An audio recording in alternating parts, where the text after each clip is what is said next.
residency located in Karameas is also on Syilx Okanagan territory, and that of the Similkameen people. So this Artist Talk series was created in collaboration with the Penticton and District Community Arts Council and the Penticton Art Gallery to celebrate our artists in residence. The energizing capacity of a period in residence is unmatched. Residencies provide artists with essential time and space to develop their ideas within a network of peers. To celebrate the artists in residence both at the Similkameen Artist Residency and the Penticton and District Community Arts Council, this talk series gives artists at both institutions an opportunity to share their practices with each other and with the public. So each month, one artist from either institution has an opportunity to speak for 30 minutes, and then we engage in a 30-minute dialogue, questions and answers. I also want to say that the PVCAC and SAR are grateful to PEG staff members Paul Crawford and Shonda Norm, who supported this series in its inception. Boyle Ann's talk is also made possible by Griffin Art Projects and Emily Carr, University of Art and Design, as Boya is the winner of the Similkameen Artist Residency Studio Award, which is offered annually to one graduating master's student at Emily Carr. A bit of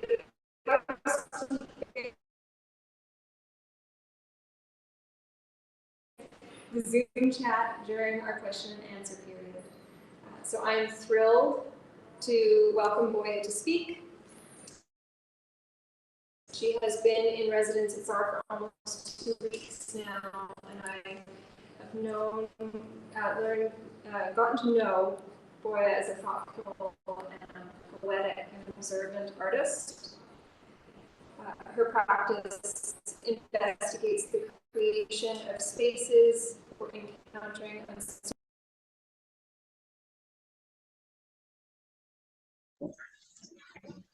Hi, thank you all for being here today.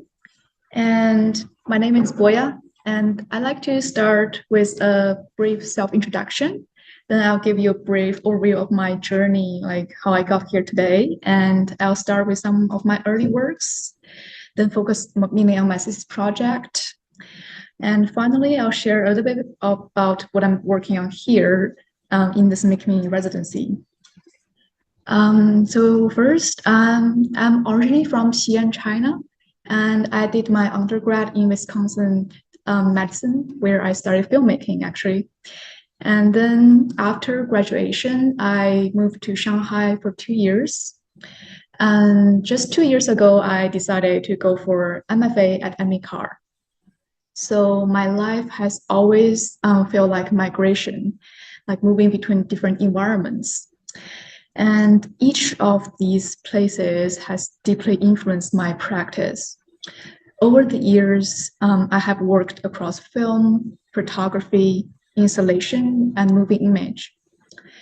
And so first, during my undergrad years, let's see if it works. Here, yes. I mainly worked with photography, and back at that time, I have always been really curious about time and its impact on individuals and the whole universe. And I think of time as a loop. It creates a flow that carries everything forward. We travel in time from the past, which is known, the present, which is uncertain, and to the future, to the unknown future, to meet our destiny. So I always feel like our journey is full of uncertainties and possibilities, but it will always go back to where it started. Since I think birth and death are the only things we are certain about. And I took this series of photos during COVID time in 2020. And I feel like we were like the stars, casting long or short tales. Like each one of us form a small loop, and together we're creating a larger loop of life. And shortly after graduation, I decided to go back to China and I relocated in Shanghai. And I think that was the turning point, or to say the starting point of my artistic career. I back at that time I experienced 6 months city lockdown in Shanghai, and the pandemic, that experience just reminded me that what we think of as like stability can disappear overnight. And that's why uncertainty has become not just my subject, but the condition I work with in my practice. So first, I'd like to share a really personal experience with you.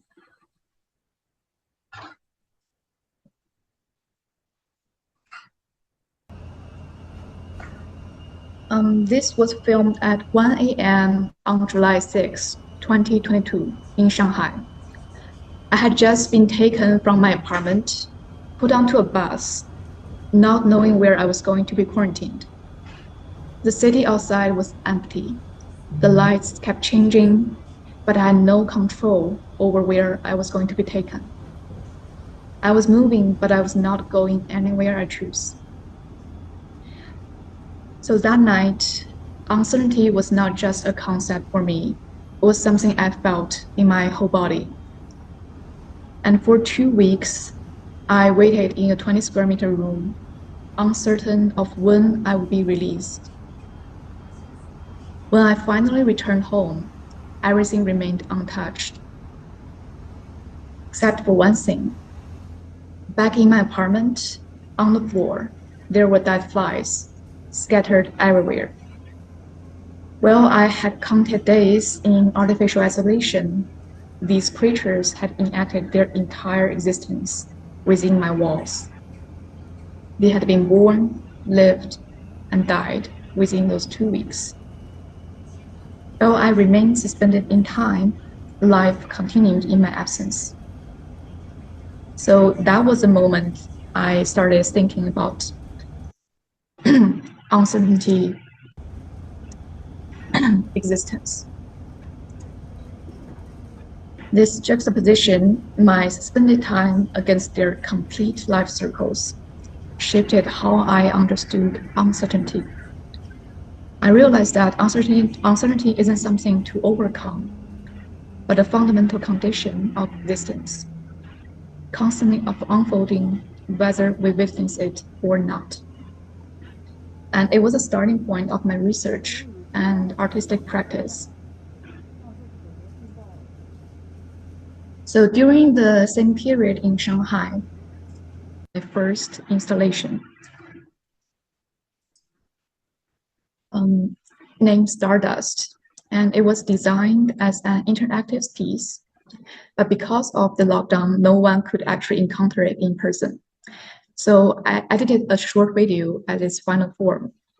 And this also made me realize how important presence and participation were for me.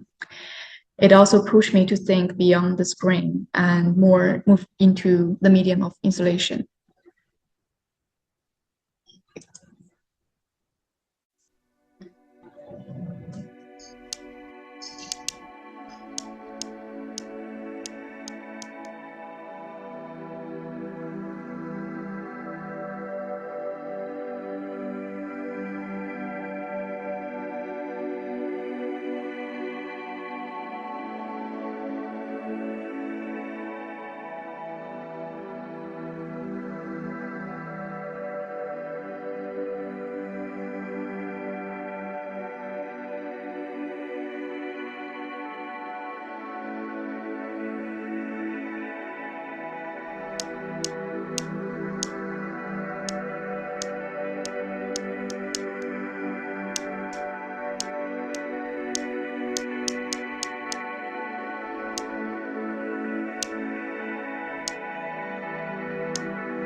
into my next stage of life, when I first came to MACAR, I worked with human hair as an art material.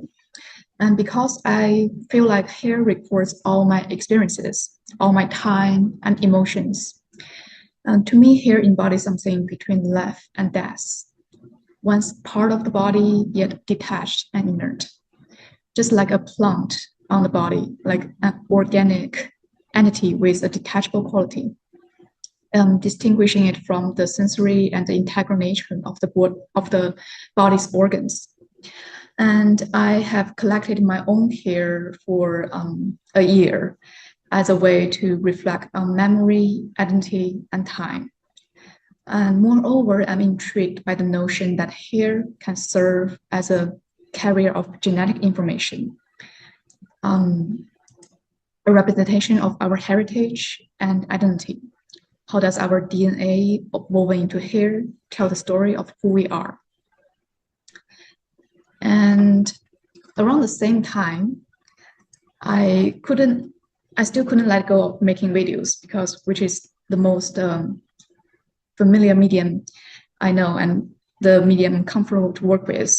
So I made this really short video poetry named "Blinking Fish Does Not Daydream When Swimming."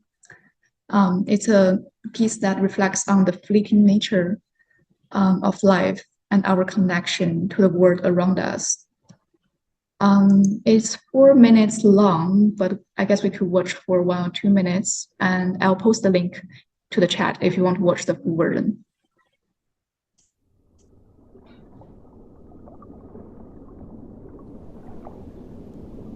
如果最终我不过是消逝的涟漪，不过是起落的潮汐，返回到记忆中的河流与汪洋，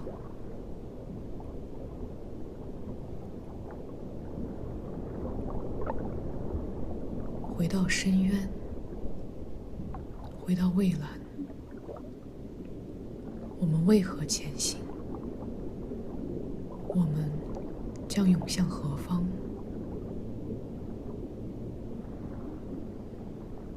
仰泳中，我望向天空，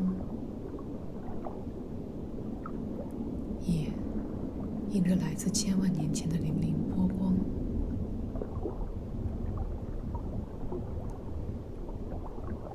迎着嬉戏的双鱼与飞马。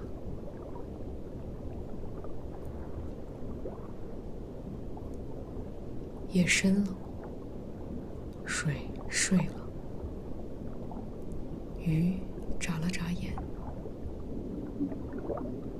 轻轻吐出气泡中的低语。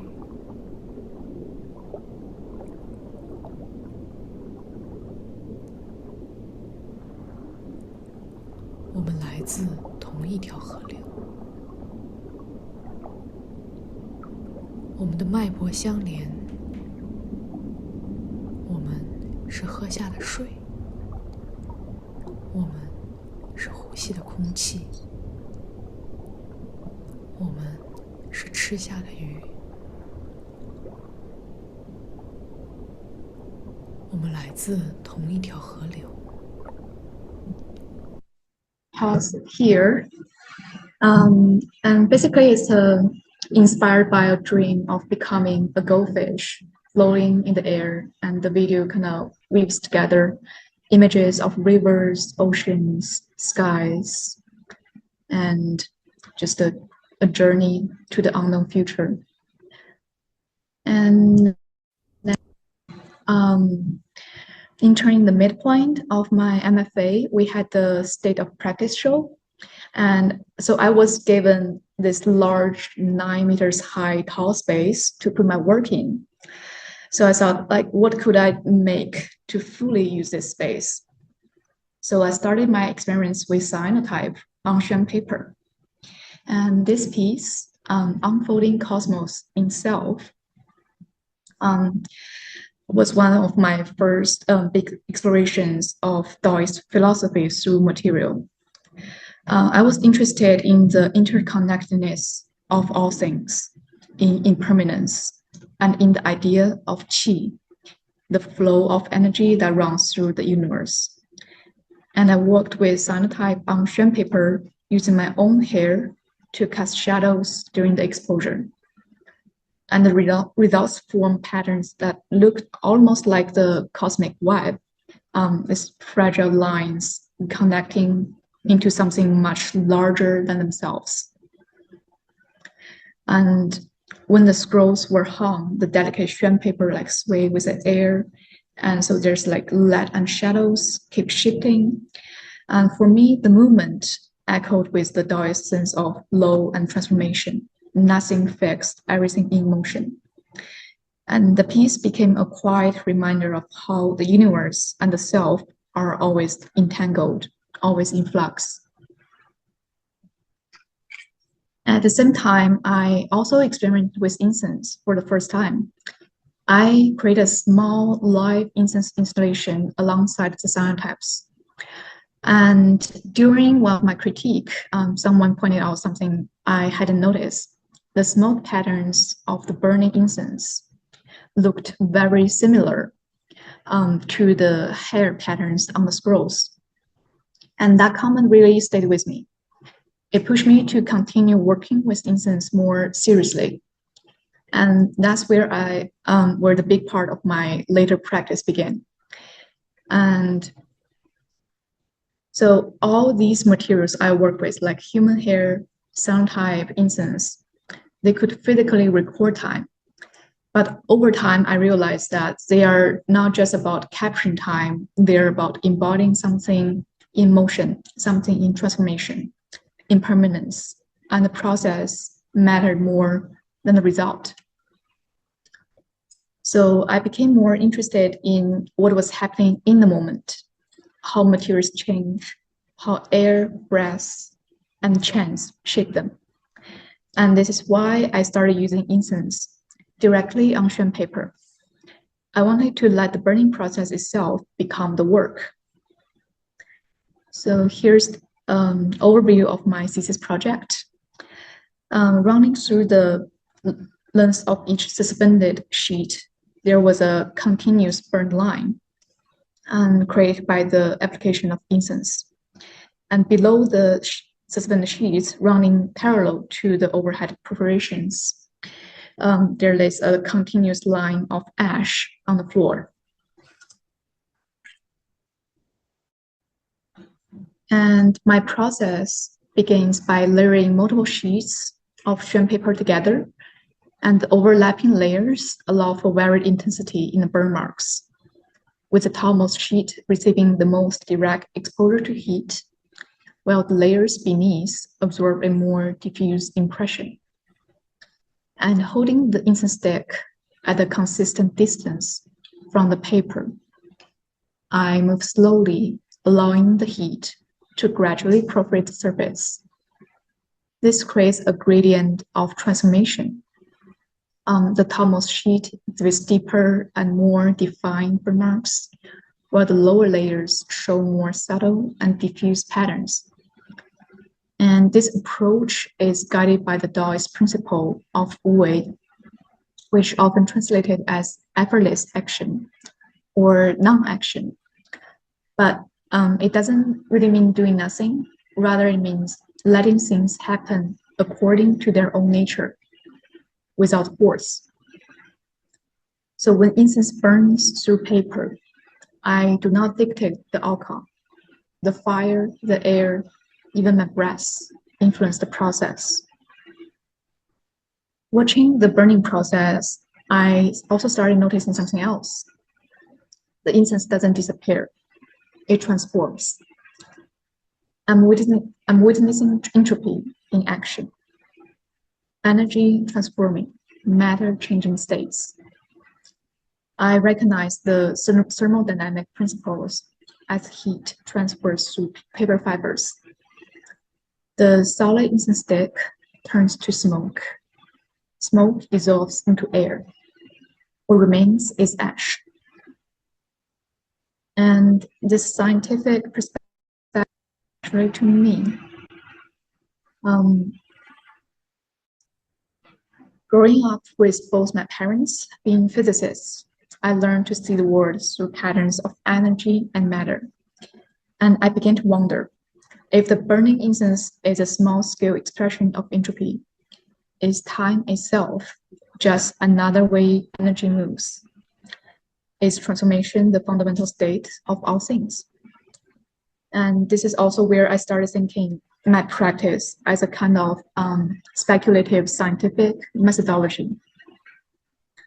But at the same time, I knew that equations alone couldn't explain everything I was experiencing. I also experienced this phenomenon through Taoist concept of continuous transformation. The burning process embodies the cycle of creation and dissolution that Taoism recognized as fundamental rhythm of existence. These two frameworks, the scientific understanding and Taoist philosophy, have shaped my perception since childhood. I grew up reading Taoist texts like Zhuangzi and Dao De Jing, but I never fully understood them. But still, something about them stayed with me. They spoke of time not as a force that moves forward, but as a current we're part of. They spoke of reality not as fixed, but as always shifting, like a cloud, like smoke. And now I'm beginning to understand them in a way I never did before. Science and Taoism are not opposites, and my practice emerges from this unique position between ways of knowing. And like water finding its path between rocks, my practice is guided by both scientific understanding and Taoist philosophy, while mapping new territories where they naturally converge. If my work is about transformation, then it cannot be confined into a fixed state. And this is why I turn to site-specific installations.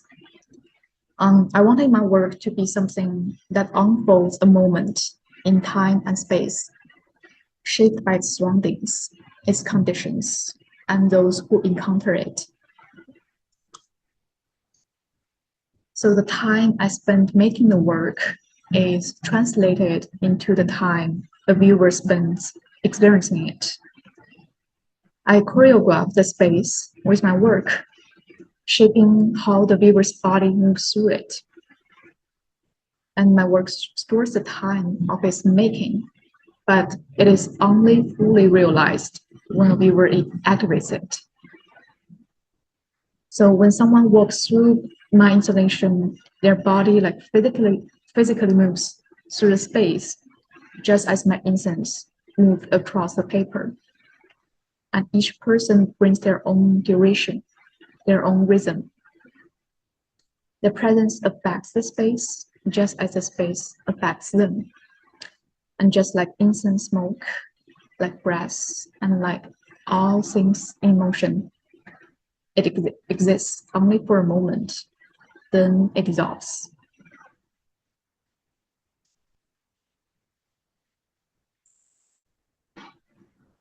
And this is why I titled my work Feng Xi Wei, The Wind's Breath Lingers. And here is where I am now. It's a photo I took 2 days ago of the landscape here in Kirimos and the Smikiming Valley. Here in Smikiming, I have been wanted to exploring how my work connects to the landscape outside the gallery space. And my goal is to let the environment itself, the air, the light, the weather, to become part of the work and to move beyond the vacuum. And I like to share a little bit of my work in progress. So here, a little bit.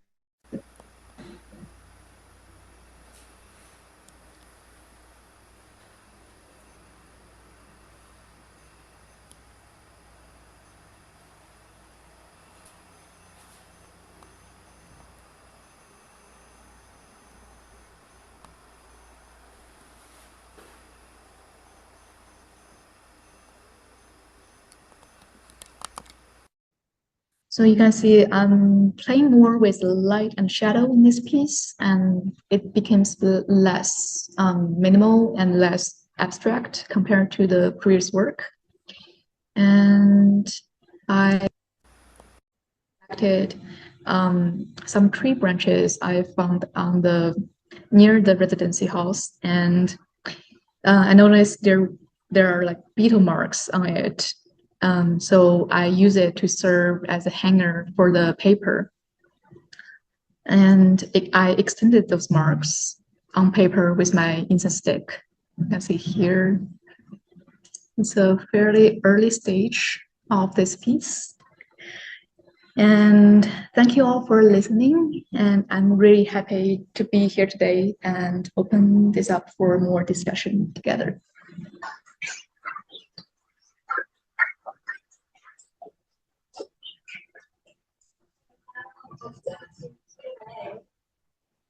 And I'll speak over here so that you can hear me in the microphone for those in the chat. Thank you to all our Zoom guests as well. We can, does someone have a question immediately for Boya, or shall I take it off?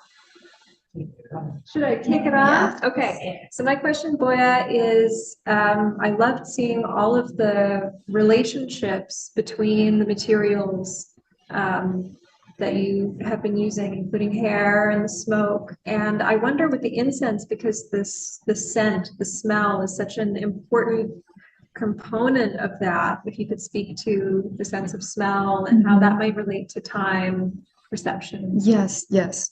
Smell is definitely like one of the most important sense in the work. And I actually struggled a lot to have the actual incense burning in school, because the institution is like have all kinds of like restrictions for the fire, the smoke, and the smell. So I struggled a lot for that, but I made it happen. And yes, I think smell is something like from the incense smoke. It's something you don't really notice when you're fully immersed in the environment. So at first, probably walking there for like 5 or 6 seconds, you can still smelling it. But after like you've been here for a little while, you don't really notice it. You're like already part of it. So that's something I found really fascinating about the smelling. And also the incense I was using is a really specific type that was used in the Taoist ritual, which is called Jiangzhen Xiang. So it's a really calming and wooden sense with it. So I feel like the longer the time you spend in the installation and experiencing it, and you're like inhaling the smoke and inhaling the sense, and it's becoming part of your body. So you don't notice it anymore.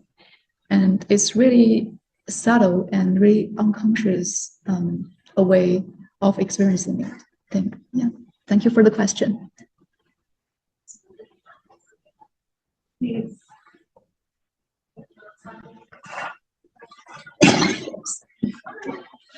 If you have any question, you can also post it in the chat. Unformed thoughts. Questions. Growing up in China, studying in the United States and Wisconsin. Through your work, and I've seen a video of you being kind of abducted and informed. How do you view like current political climates through your work, which seems very like elemental based, with path and fire and paper and light and hair. It seems like you kind of avoid politics, but at the same time, I feel like there's also a very poignant direction of your work towards that, without being like it's about politics. Yes, yes. So I'm just wondering if you could like expand more on that. Yes. So like from my experience, like the starting point of all my practice is essentially about the current politics. It is our living condition here, like we're feeling kind of uncertain, like being held in the air, and the stability like we used to know is already broken, and what was like the order has been shattered. And at my early stage, I did try to express the kind of suppressed feeling and the anger I had back at the time through a kind of really political way. I created a installation and a interactive program that has all the like blocked words that was in the China's internet. It's hard to say, like all these like kind of like really sensitive words, and back at that time, and like the program is if you hover on those words, these words become a square, and which was exactly what the government was doing in the Chinese internet environment. Like they turned all these sensitive words into a block. But that character also means mouse. So that was like kind of irony. I felt like, so you're turning all these words into mouse, which we are speaking. Yes.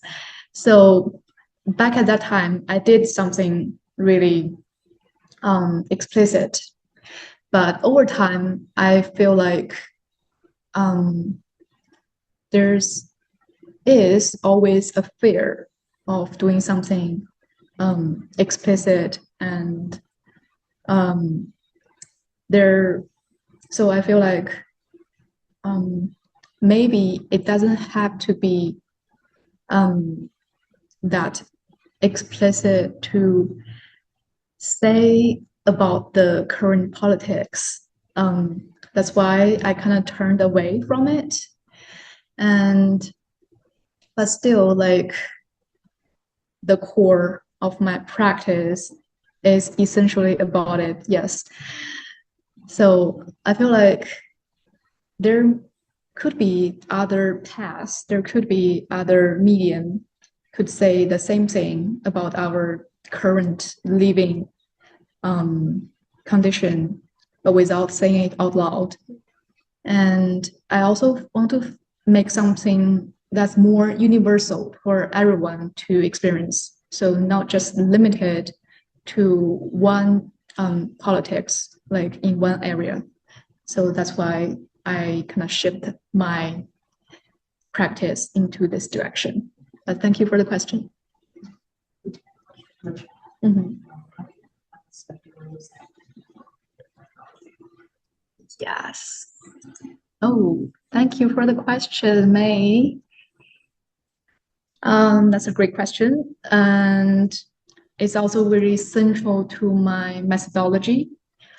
So when I describe my practice as employing a speculative scientific methodology, articulating an approach that kind of borrows from the scientific inquiry while remaining like different from it in a significant ways. The scientific aspects of my methodology involve like close observation, material experimentation, and attention to the physical phenomena. So, for example, when I was working with burning incense, I'm observing the actual thermodynamic process, the transfer of the heat, the transformation of matter from solid to gas, and the behavior of air currents. I pay really careful attention to how these materials respond.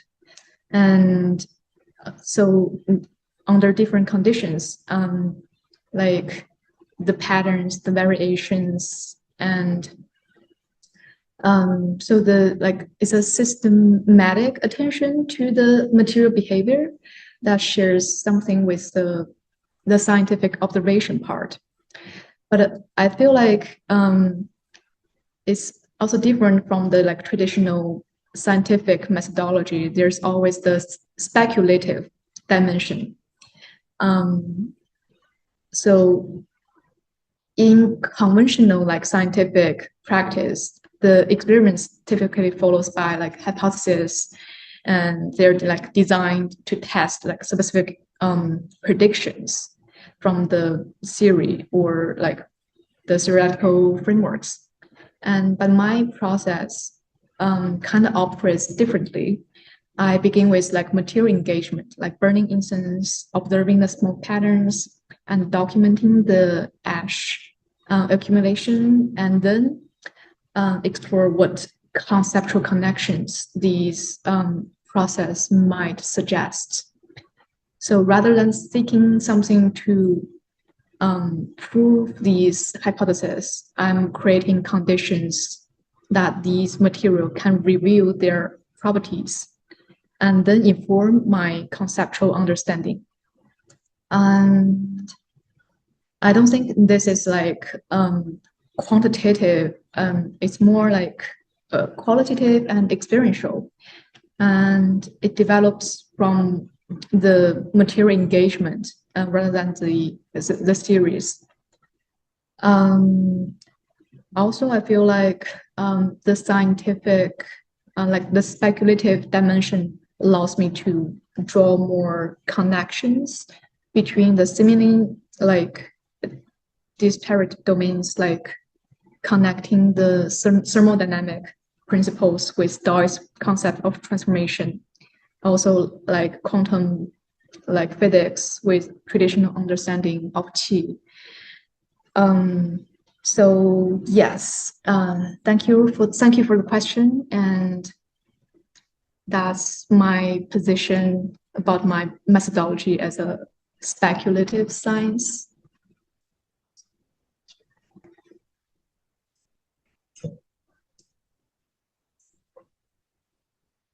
Yes. I think I already conclude that part. So thanks again. Yes. Any questions?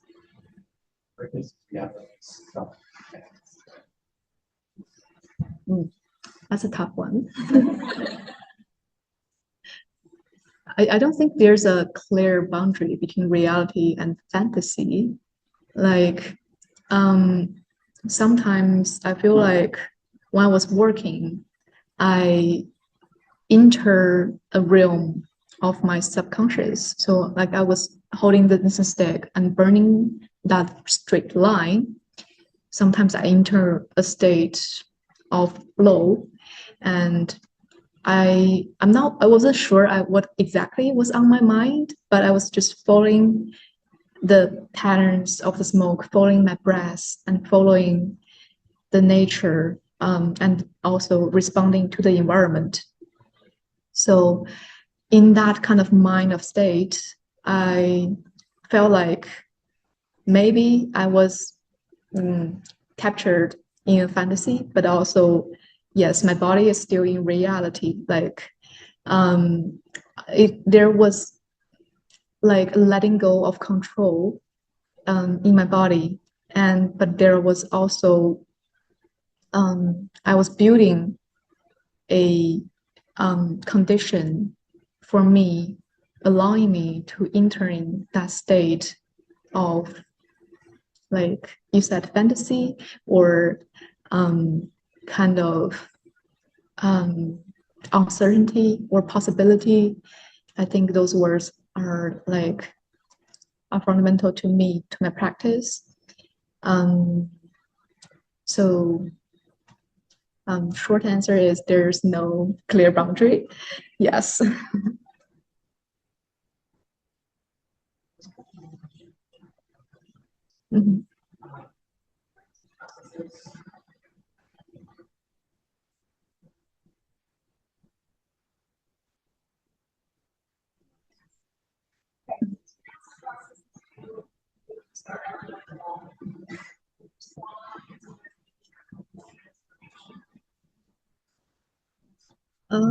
Yeah, I can speak to the use and my choice of the materials a little bit. So first, I feel like all the materials I use that carries time, memory, and traces.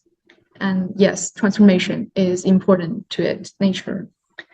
So like the incense from like the tradition of burning incense in rituals in China, like in Taoist religion, it's a way of bridging the human with the spirit world and connecting to the higher spirit, and also the use of like the Xuan paper, which is a paper typically used in calligraphy in China, and it's made of mulberry tree barks. There's when it's like burning by the incense, there's kind of a fragility of it. So, and also, yes, apparently there's the transformation when it's burning, and also after it burns, it kind of goes into the dust. And I was always thinking about the cycle of life through it. Like once it was a tree bark, now it turns into paper, and after burned by incense which is also made from tree barks, and they all turn to dust, and perhaps like years later there will be a new tree from that earth, from that dust. And so that's like their life of transformation. And also they're all like kind of organic and responsive to our forces, to the nature. Yes.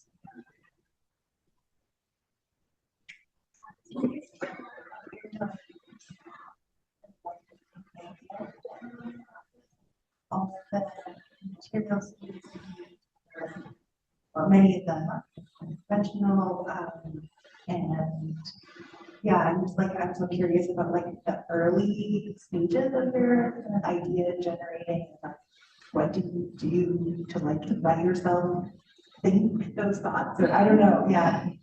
Yes. Like inspiration for me always comes really spontaneously. I don't know, like from the early stage, like I said before, it was from a comment I received from a critique that the incense smoke really looks like the patterns of my hair on cyanotype. So that was like one of the spark I had. And also a lot of my inspiration are coming from the environments and from the over time practice I was doing. For example,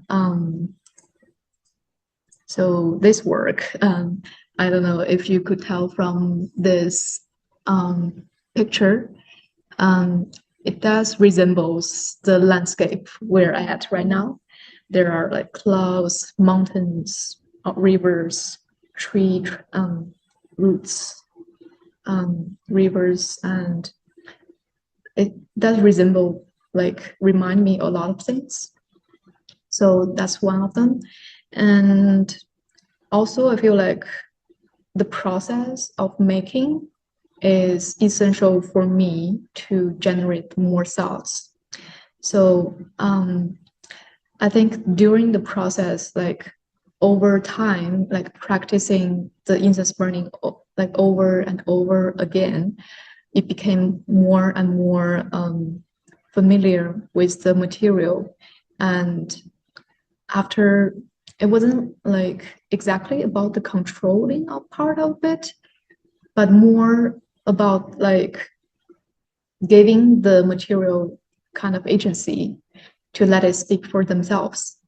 And you just notice how these kind of qualities became kind of apparent to me.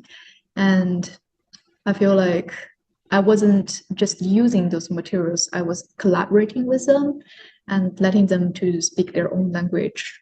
Yeah. Mhm. So like hair and form, Mhm. like that's such a, you know, I feel like, yeah, Yes. is there like, yeah, can you walk us through that? Yes. So So also. yes, cyanotype, because I have background in photography, so cyanotype is one of the like photography technique I was familiar with, and it also I was thinking a lot about time and capturing time. So I thought, oh, this technique can work with like my hair as a material, which also captures time. And so I started with some small test prints, and it kind of works out on that. Then I was like searching for different paper that I could potentially work on in a large scale. And I found this kind of specific semi-transparent, translucent sham paper. And that was like really kind of rigid, and but also like it appears to be really fragile. So during that process, I kind of soaked the paper into a batch of cyanotype solutions, and you have to wait it dry overnight. The next day, I was like scattering all the hair I collected on it, and my intention was to have it interact with natural sunlight, but that was really, really difficult to do because you have to prevent it from exposure first, then expose it for amount of time. And Vancouver rains a lot. So I had to use UV lights in my studio. And so I was like exposing like all the sheet for a certain amount of time to make sure the color is like consistent on the scroll. And so it took me probably 4 days to just make one scroll that's like 9 meters long. And like, yeah, I was occupying the entire studio space in Annikar. Yes. And that was quite an experience to work with. And but it also kind of, so the process kind of just became really an inspiration for me. And after time, I noticed the cyanotype in the air, it doesn't just like it wasn't fixed. It was like still transforming like really gradually in the sunlight. And you can notice over time, the blue kind of the sign kind of like deepens after months. So I was hanging the piece in my studio, which has like really high windows. So after time, the color kind of shifts gradually. So that's something interesting I noticed afterwards. And yeah, it's like always transforming, just like everything else.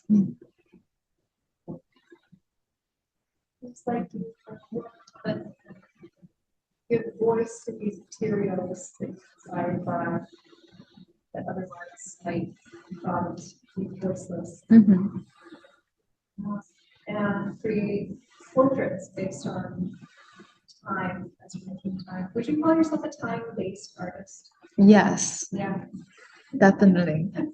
Although like some of my work does not explicitly show time, but it definitely contains and trying to unfold the time I was experiencing. Yes. I think we have time for one more question, speaking of time.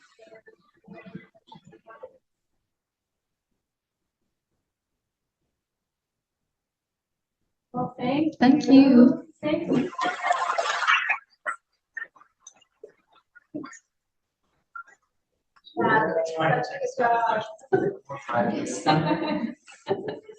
Thank you everyone for joining us. Wow.